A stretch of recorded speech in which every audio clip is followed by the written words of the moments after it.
সেই গল্পটো এতিয়াও শেষ হোৱা নাই।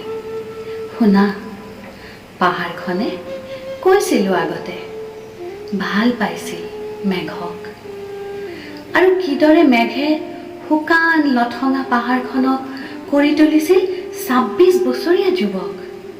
সেয়াতো শুনিছাই আগতে। সেইদিনা আছিল পাহাৰখনৰ জন্মদিন। পাহাৰে মেঘক ক'লে, আজি তুমি ৰঙা শাৰীখন পিন্ধি আহিবা। মেঘে পাহাৰক ক'লে, আজি তোমাক স্নান কৰাই দিম চন্দন জলেৰে।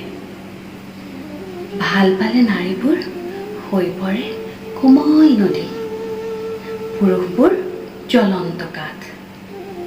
সেইদৰে মেঘ আছিল পাহাৰৰ আলিংগনৰ ৰগণিত। পাহাৰ আছিল মেঘৰ জলতৰংগত। হঠাৎ আকাশত বাজি উঠিল ধুমুহাৰ ৰণদুন্দুভি। খোলা চুলি উৰুৱাই সংহাৰী ৰূপেৰে হুংকাৰি আহিল এজাক বতাহ। মেঘৰ আঁচলত টান মাৰি ক'লে, অ ছোৱালী, তোৰ বিয়া। গল্পটো এতিয়াও শেষ হোৱা নাই।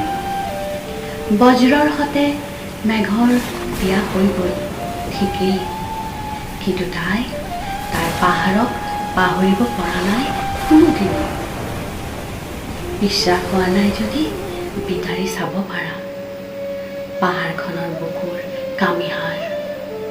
ভিতৰখন উপচি আছে পানীৰে শত ঝৰ্ণা।